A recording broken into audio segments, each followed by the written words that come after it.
नमस्कार।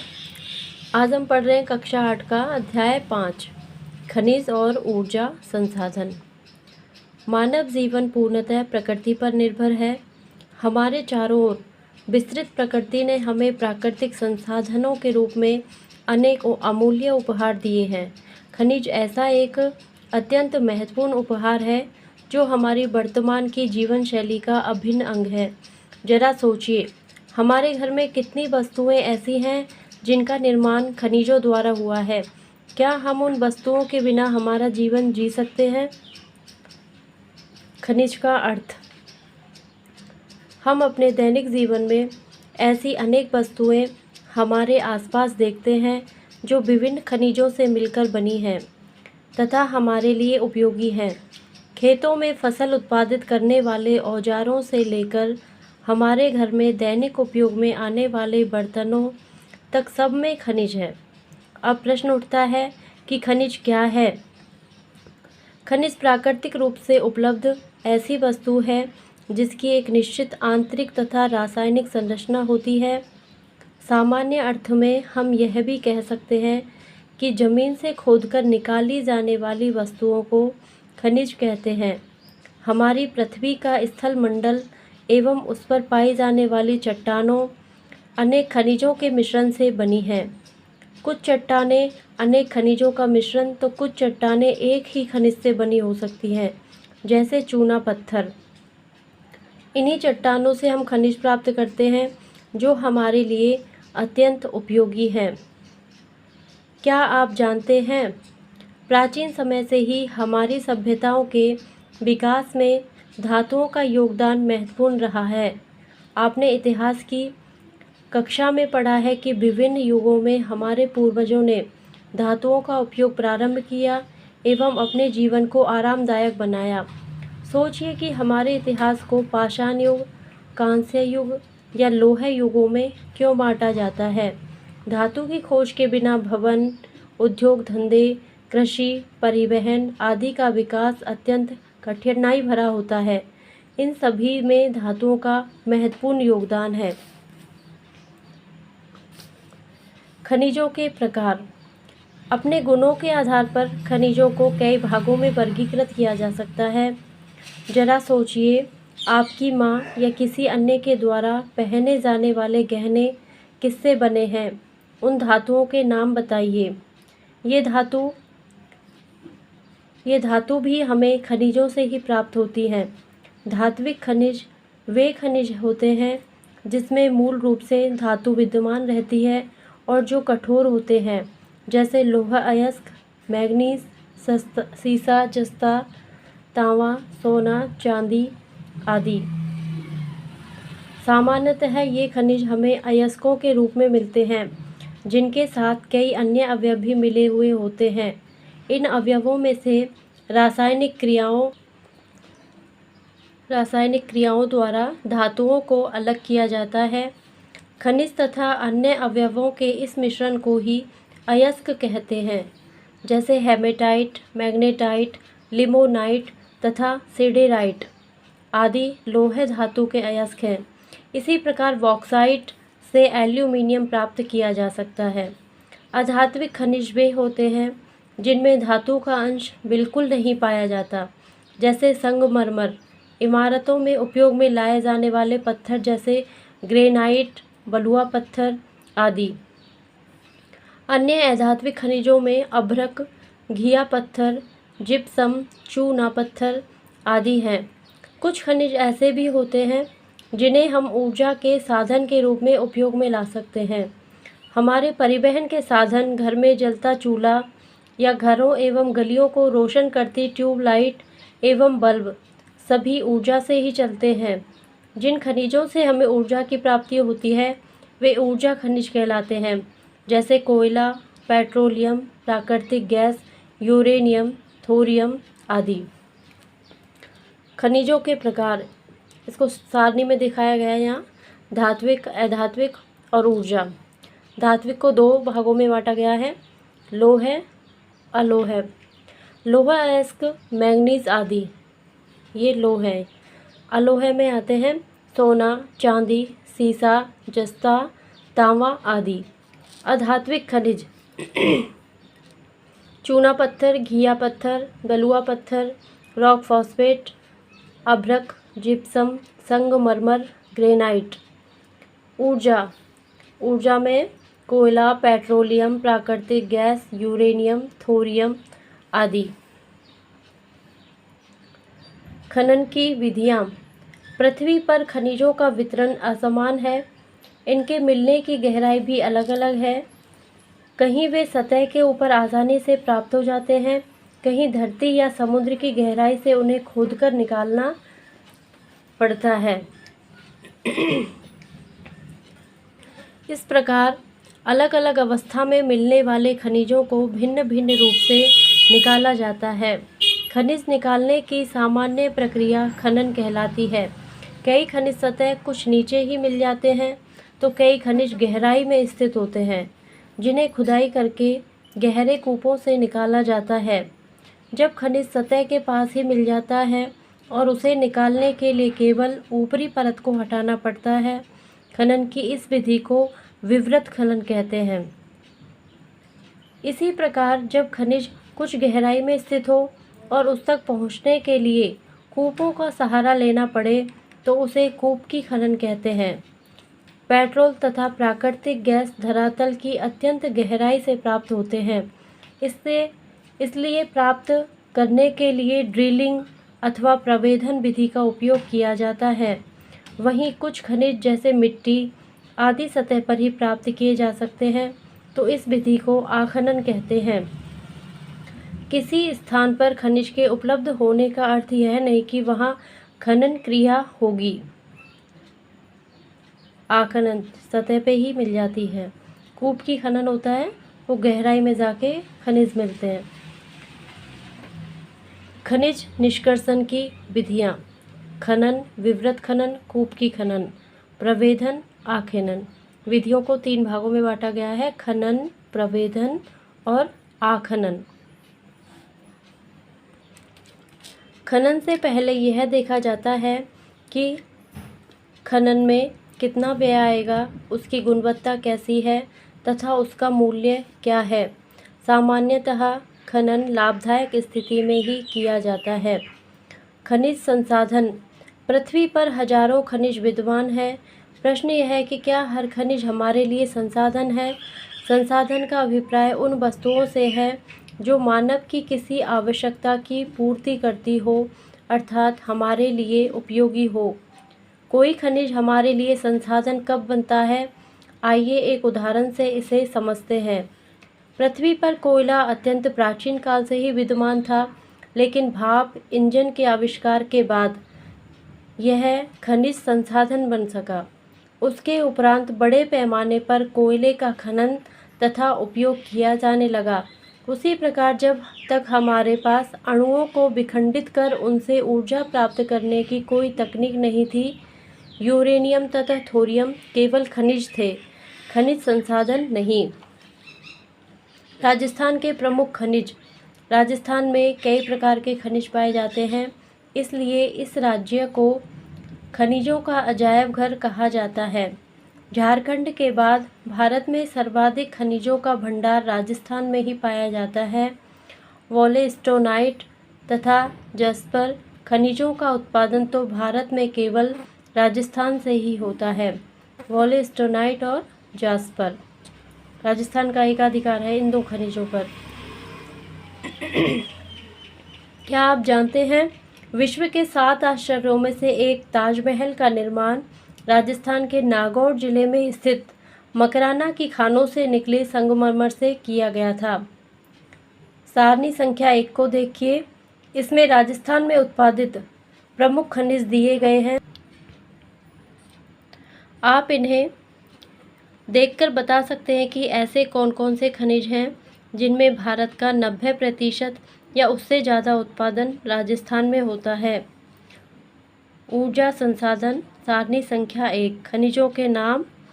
भारत के कुल उत्पादन का प्रतिशत राजस्थान में कितना प्रतिशत है। वोलेस्टोनाइट 100%, जस्पर 100%, जस्ता 99%, फ्लोराइट 96%, जिप्सम 93%, मार्बल 90%, एस्बेस्टस 89%, घिया पत्थर 87%, सीसा 80%, रॉक फॉस्फेट 75%। 90% से अधिक है मार्बल, जिप्सम, फ्लोराइट, जस्ता, जस्पर, पॉलिस्टोनाइट। पॉलिस्टोनाइट और जस्पर खनिज पर तो राजस्थान का एकाधिकार है, 100% यहीं से ही प्राप्त होते हैं। आओ करके देखें। दी गई सारणी संख्या 1 को देखकर बताइए राजस्थान के एकाधिकार वाले खनिज कौन कौन से हैं। ये क्वेश्चन का जवाब आपको अपने कमेंट में देना है।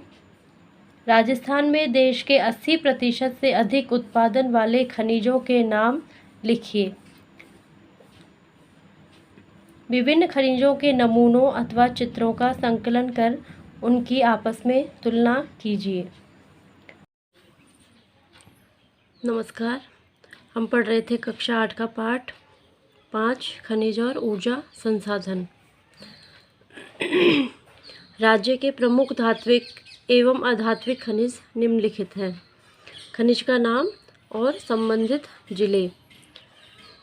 धात्विक खनिज सीसा, जस्ता, भीलवाड़ा, उदयपुर, राजसमंद। तांबा अयस्क झुंझुनू, सीकर, अलवर, डूंगरपुर। लौह अयस्क जयपुर, झुंझुनू, उदयपुर, भीलवाड़ा। टंगस्टन नागौर, सिरोही।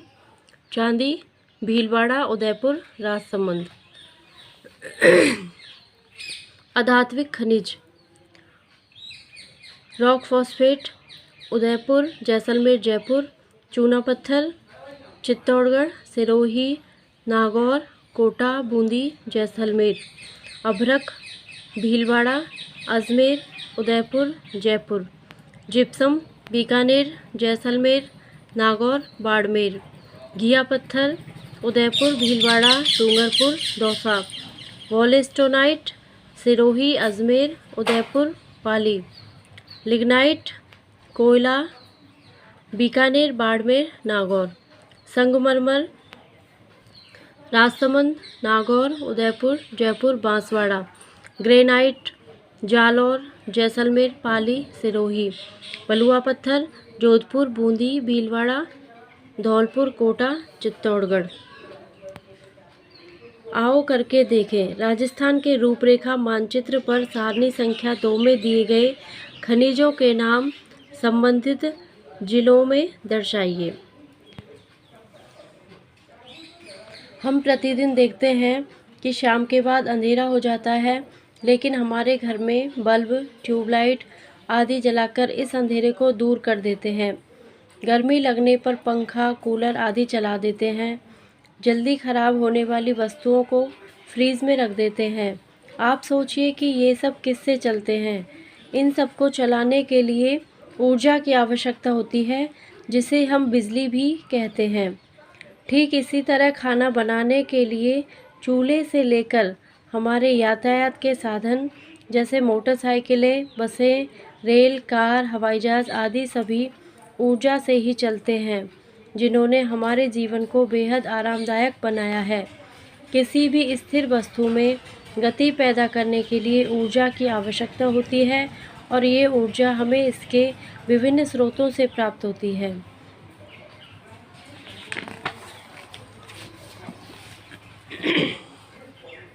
ऊर्जा संसाधनों का वर्गीकरण। नवीनीकरण के आधार पर, परंपरा के आधार पर। नवीनीकरण के आधार पर नव्यकरणीय और अनव्यकरणीय। नव्यकरणीय क्या होते हैं? ऐसे ऊर्जा संसाधन जिन्हें मानव प्रकृति में उपलब्ध चीज़ों द्वारा अपने प्रयासों से बार बार बना सकता है, अर्थात जिनकी उपलब्धता पर्याप्त है और जिनका नवीनीकरण हो सके, जैसे जल विद्युत, सौर ऊर्जा, पवन ऊर्जा, बायोगैस, बायोमास, ज्वारीय ऊर्जा आदि। ऐसे ये क्या नव्यकरणीय खनिज हैं जिनका नवीनीकरण हो सकता है। अनव्यकरणीय ऐसे ऊर्जा संसाधन जिन्हें मानव अपने जीवन में कभी भी पुनः नहीं बना सकता। इसमें सभी प्रकार के खनिज सम्मिलित किए जाते हैं, जैसे कोयला, खनिज तेल, प्राकृतिक गैस, यूरेनियम, थोरियम आदि। परंपरा के आधार पर परंपरागत ऐसे ऊर्जा संसाधन जिनका उपयोग हम प्राचीन समय से ही कर रहे हैं, परंपरागत ऊर्जा संसाधन कहलाते हैं, जैसे कोयला, खनिज तेल, प्राकृतिक गैस, जल विद्युत आदि। गैर परंपरागत ऐसे ऊर्जा संसाधन जिनका विकास पिछले कुछ दशकों से ही हुआ है या वर्तमान में उनका विकास किया जा रहा है, जैसे सौर ऊर्जा, पवन ऊर्जा, बायोगैस, बायोमास, ज्वारीय ऊर्जा, परमाणु ऊर्जा आदि। कोयला, इसे 4 भागों में बांटा गया है: एंथ्रेसाइट, बिटुमिनस, लिग्नाइट तथा पीट।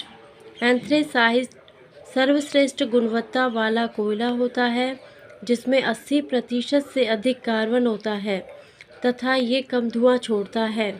राजस्थान में सर्वश्रेष्ठ किस्म का लिग्नाइट पाया जाता है, जिसका खनन बीकानेर के वडसिंगसर एवं पलाना और बाड़मेर के जलीपा, कपूडी एवं गिरल से किया जाता है।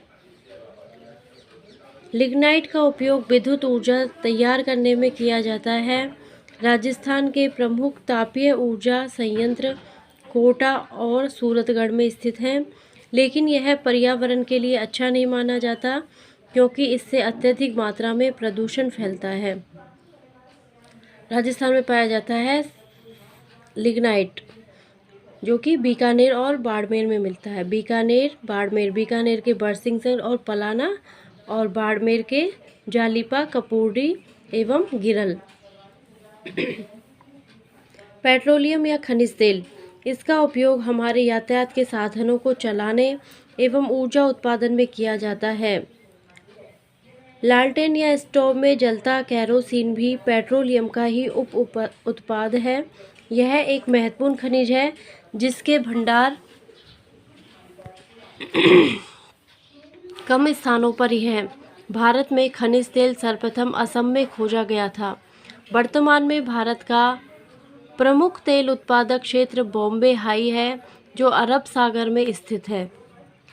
राजस्थान में खनिज तेल तथा पेट्रोलियम पश्चिमी भाग में बाड़मेर में मंगला, सरस्वती ऑयल फील्ड, जैसलमेर में घोटारू, तनोट, मनिहारी टिब्बा आदि स्थानों पर, बीकानेर, जालौर जिलों में पाया जाता है। खनिज तेल तथा पेट्रोलियम पश्चिमी राजस्थान के पश्चिमी भाग में मिलता है। बाड़मेर, जैसलमेर, बीकानेर और जालौर ये क्षेत्र हैं। जैसे बाड़मेर में मंगला, सरस्वती ऑयल फील्ड, जैसलमेर में घोटारू, तनोट, मनिहारी टिब्बा, बीकानेर और जालौर, इनमें मिलता है पेट्रोलियम, क्योंकि यहाँ अवसादी चट्टानें पाई जाती हैं। पेट्रोलियम के साथ साथ प्राकृतिक गैस भी पाई जाती है, जिसका उपयोग ईंधन के रूप में किया जाता है।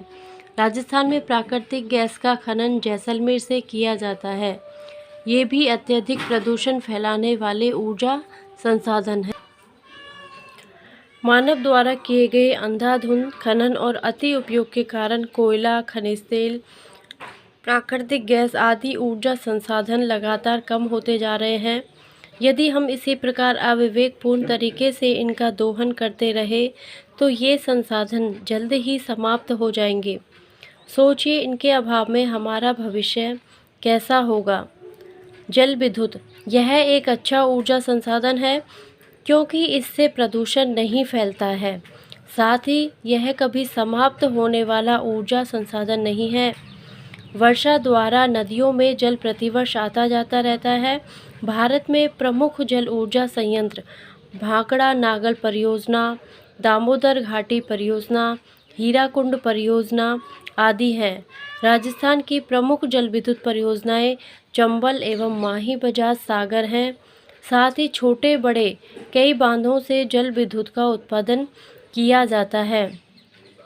ऊर्जा के परंपरागत स्रोतों की सीमितता तथा बढ़ती मानवीय ज़रूरतों ने हमें नए नए ऊर्जा के स्रोत खोजने पर बाध्य किया है।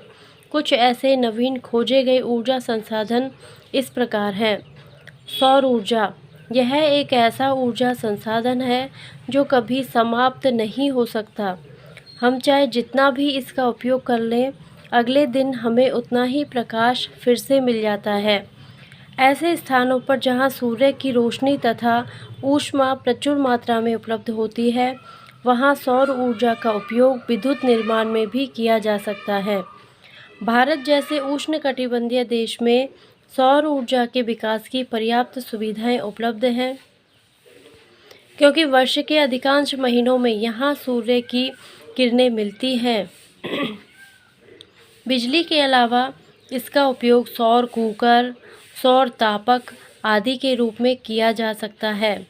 पश्चिमी राजस्थान, जहां आसमान प्राय साफ रहता है तथा सूर्य की किरणें अधिकांश महीनों में उपलब्ध रहती हैं, सौर ऊर्जा के विकास की अच्छी संभावना है। पवन ऊर्जा। पवन ऊर्जा का तात्पर्य है पवन चक्कियों को चलाकर बिजली उत्पादन करना। भारत में मुख्यतः तटीय क्षेत्रों में इसके विकास की संभावनाएं अधिक हैं। पश्चिमी राजस्थान में पवन चक्कियां स्थापित की गई हैं जो बिजली उत्पादन में संलग्न हैं। जैसलमेर एवं प्रतापगढ़ में पवन ऊर्जा के विकास की प्रबल संभावना है। जैसलमेर और प्रतापगढ़, जहां सौर ऊर्जा आधारित पावर प्लांट स्थापित किए जा रहे हैं। परमाणु ऊर्जा। यूरेनियम तथा थोरियम रेडियो सक्रिय खनिज हैं। भारत में यूरेनियम मुख्य रूप से झारखंड तथा राजस्थान में पाया जाता है। साथ ही केरल की मोनोज़ाइट मिट्टी में भी थोरियम उपलब्ध है। राजस्थान में कोटा के निकट रावत भाटा में एक परमाणु ऊर्जा संयंत्र स्थापित है। किसी भी क्षेत्र का औद्योगिक विकास वहां पाए जाने वाले खनिज तथा ऊर्जा संसाधनों पर निर्भर होता है। खनिज तथा खनन क्रियाएं न केवल रोजगार के अवसर पैदा करती हैं, बल्कि वे उद्योगों के लिए कच्चा माल उपलब्ध करा के औद्योगिक पृष्ठभूमि को भी सहारा देती हैं। दूसरी तरफ ऊर्जा की निश्चित उपलब्धता विकास के रथ को गति देने में सहायता करती है। अतः हमें समझना होगा कि अधिकांश संसाधन अनव्यकरणीय हैं। एक बार खत्म होने की सूरत में उनका पुनः विकास असंभव है। अतः हमें इनका न्याय संगत उपयोग करते हुए गैर परंपरागत नवीन संसाधनों की खोज करनी चाहिए। शब्दावली। ऊर्जा, शक्ति, आखनन, धरातल पर ऊपरी खनन, अयस्क, कच्ची धातु, नव्यकरणीय, पुनः उपयोग योग्य। नमस्कार, धन्यवाद।